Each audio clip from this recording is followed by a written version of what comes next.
No, well, you don't need to. What's your most amazing shot, Mick? Oh, I don't know. you better decide that. It depends on the day of the week, the month of the year, or whether I'm having my period. Which men kind of do. The moon affects men too. You know, you go, why is that bugger being grumpy today? He's normally a cheerful fella. You go, well, perhaps he's having his period. It's a valid point. I mean, shooting him, I'm men's style fashion, so let's talk about shooting a guy. Big arguments on men's style fashion about where the men are looking too skinny, they're looking too feminine. What's your take on it? Oh, it was that guy. They've always looked feminine because I mean, it's kind of understandable. Because most of the guys in fashion are calling the shots are gay, so you should kind of expect it. I mean, I have a lot of, as much as I don't get involved with it, I have a lot of friends who are involved. On the other hand, my friend John Varvatos, I don't know, his models look pretty good to me. I mean, he's getting better known here now because he's opened up this beautiful store, but he's very well known in America. And I wouldn't have a clue. I mean, skinny men, you get skinny models. I'm not sure you want a portly fellow trooping around in your latest suit, because I don't know, that might not turn on the people that are watching. It's a beauty business, isn't it? People want people that look beautiful for the most part, and younger men tend to be trimmer, so that's what you get. I wouldn't really know what the politics of all that was, though. Okay. It's just, I mean, are there anorexic men out there? Then I'll be getting concerned about that. Trivial to me. I mean, I'm not seem to be that substantial thing to be concerned about, you know. Yeah. I mean, the thing about music, you've got music there, so there is a substance to it. The thing about fashion and models is basically, for the most part, they don't want people too imbued with personality because they don't want them overwhelming the clothes. They want people first to be looking at the clothes and only second. Of course, Kate's an exception, and in her case, her name, having her in the pictures, helps sell the clothes. But historically, rock stars, you look at, well, let's look David Bowie. What he wears is what is influential to men. I mean, and men like to approach things through a story, no? Yeah, well, he's not a model. Got it. He's a pure talent. Yes. At first it started, the fixation on David. Yes, of course. When he was a very beautiful young man, when I shot him a lot, he was an amazing subject. Easy to shoot, hard to shoot. He was an animated subject. All right, he wasn't just a clothes hanger, you know. This was a man who was busy changing the world and the way the world views so many things, you know. And maybe you can blame him for the feminization of the male. Perhaps it should be a thing where big butch men should become fashion models. Well, the thing is, it's a valid point. But how much with the girls like that? I thought girls like kind of skinny, femmy men. They did when I was younger. I wouldn't have got around if I wasn't skinny and a bit girly looking. They're going for more... I sent out a tweet, social media, because, that's how I get my data. I've actually been going for the sports stars because they got that. Sports stars, yeah. What do you think of that? I mean, I sure know you get a bit of solid muscle wrapped. But they're just like the rock stars. They've got a great story. They've got substance. The real deal. I've got so many people saying I'm this and that, and I look into it and they're nothing. But a sports star, you can't fake your gold medal. And I think, look at the footballers. Look at the footballers. I mean, you're not going to get paid all that money unless you really know how to play soccer, Right. So, are you into soccer? I mean, especially soccer players, because they tend to be athletic, but also trim. It's not like in America when you get those American football players. I mean, they're built,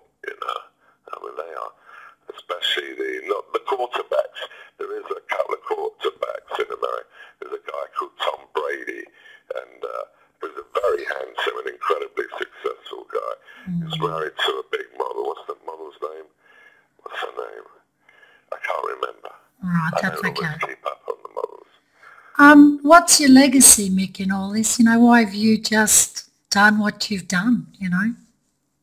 Yeah, well, my mother thought I was doing it to avoid getting a real job when I was younger, and I thought, because I do have a degree from Cambridge, Yeah. but she thought I might use it in a more fruitful way, as she said.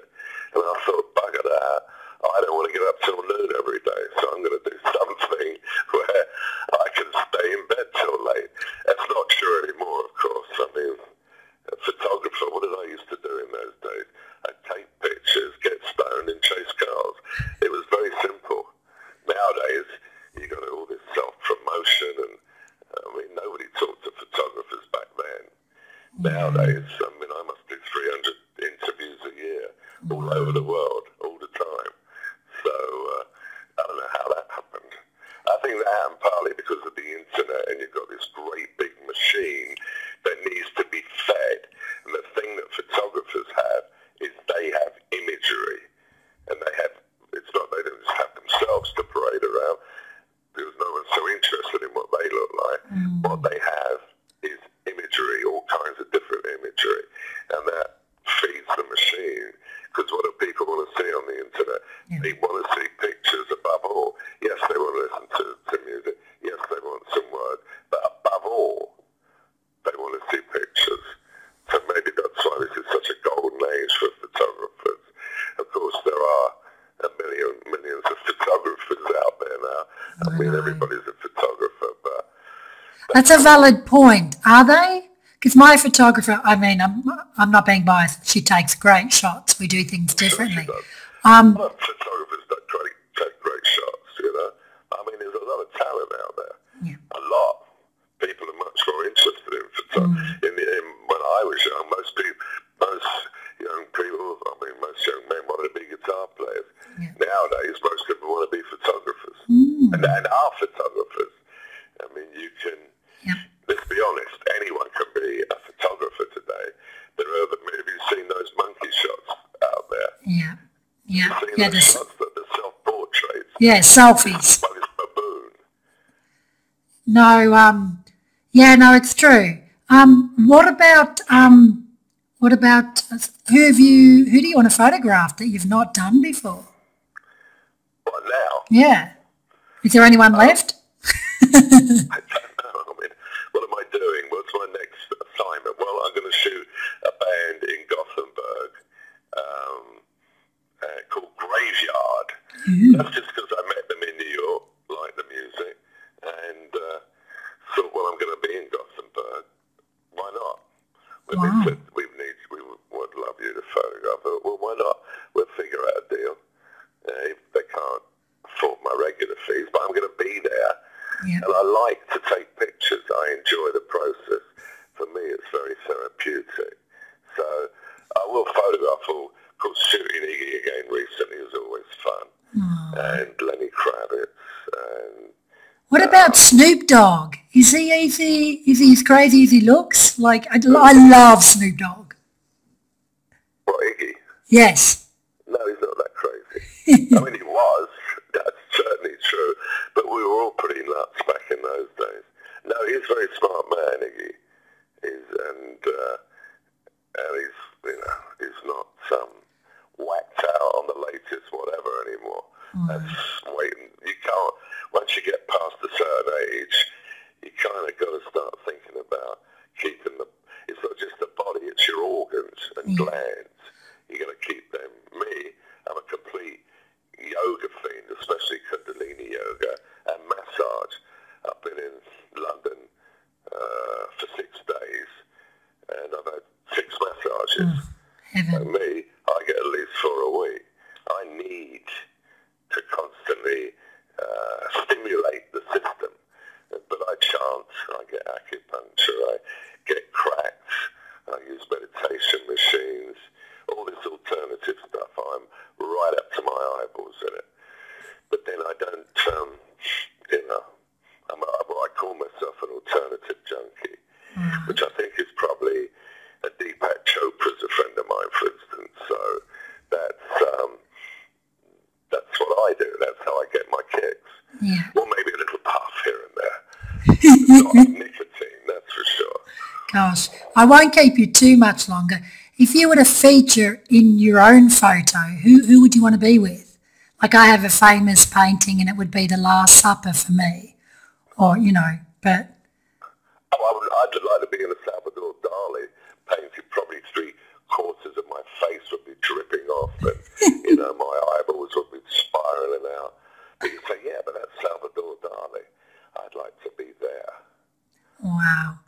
And who do you think iconically, apart from David Bowie, rock star, someone of a positive influence throughout music history? Yeah, David's been a very positive influence. I'm not sure that everybody thought he was when he started out, but he's been an amazing influence. I think the thing with David is the intelligence. He manifestly is an intelligent man, and I think intelligence is something to be encouraged, and that's not a model's job. Models are meant to be like glamorous coat hangers. David is he's a visionary, so that's slightly different. I've been lucky. I've known a lot of amazingly talented people. Obviously, Lou Reed, although of a darker variety, extraordinary, a poet, a pure poet.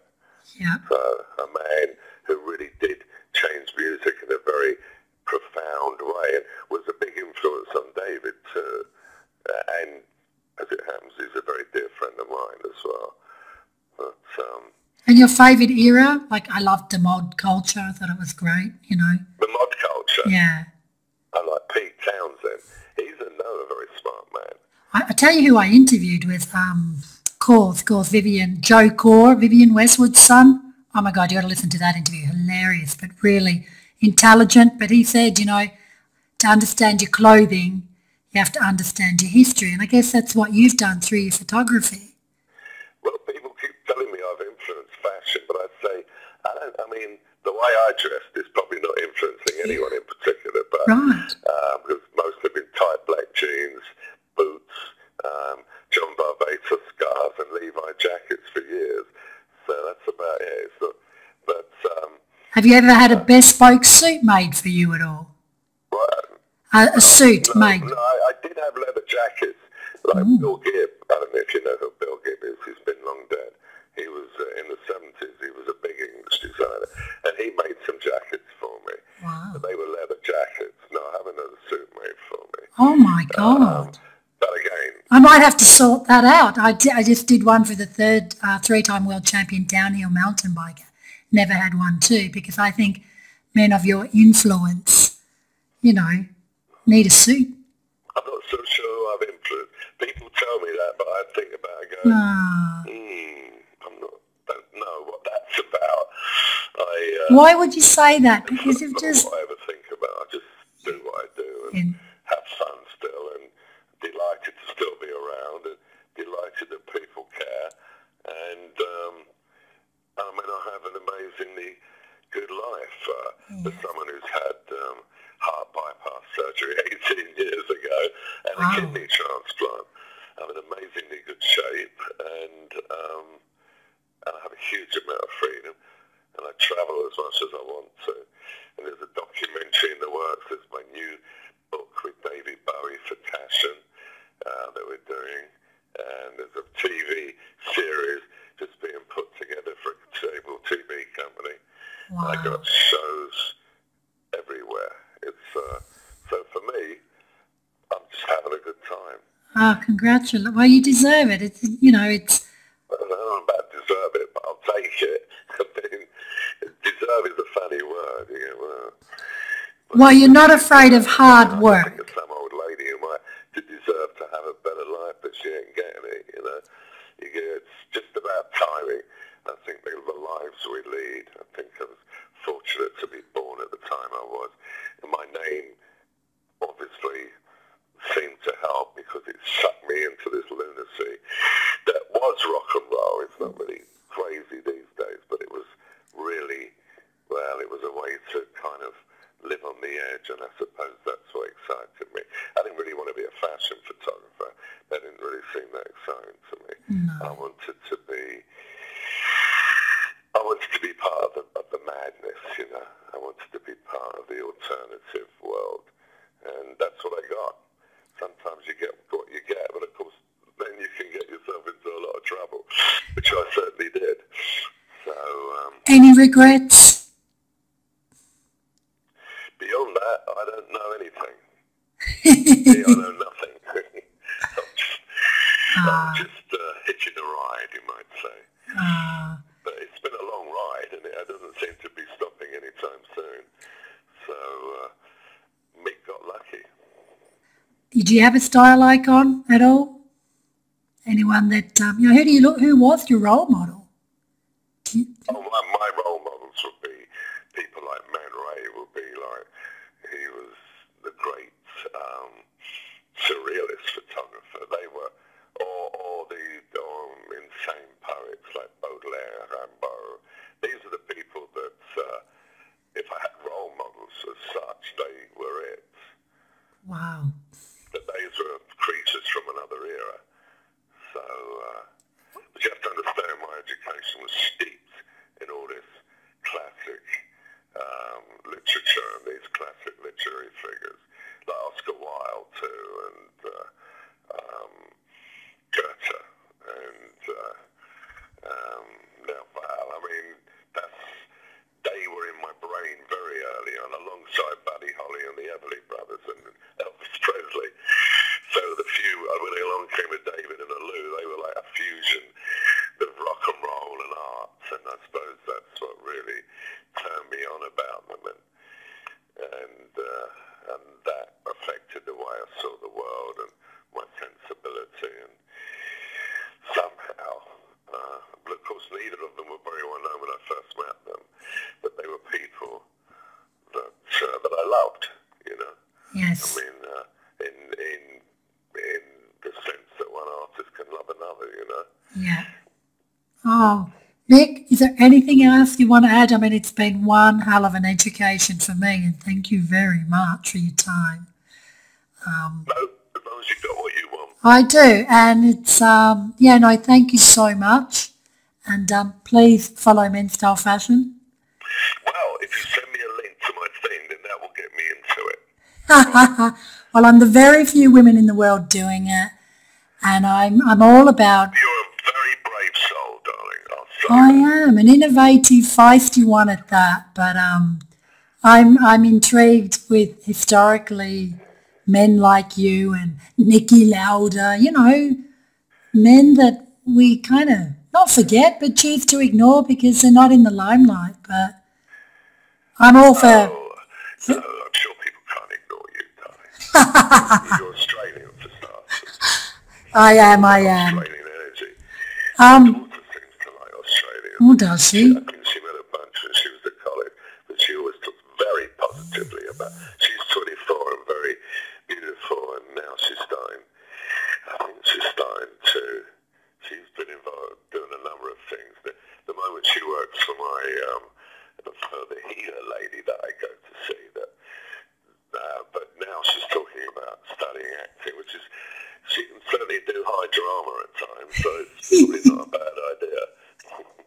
I've got an Italian background. I don't know what to say. It's a very, very, very feisty mix, but that's who I am. That's the way God created me. And yeah, go for it, girl. Oh. I'm with you. Let me tell you that. My mother was very like, if women ran the world, we could stop all this bloody nonsense immediately. That's what when I was a kid, she used to say things like that. she wasn't really a feminist, and yet in a way she was. yeah. She was very much like, so I'm always used to the idea that I always had deep respect for women, let me tell you, as well as liking them in, shall we say, other ways. Yeah, just quickly, I'm a big fan of Yana Vent. No one knows who she is, but she was an Australian journalist when I was growing up. And in Australia, you know, growing up, it was tough because women had to really fight their position. And it's a bit blokey, I'm sure, back in those days, yeah.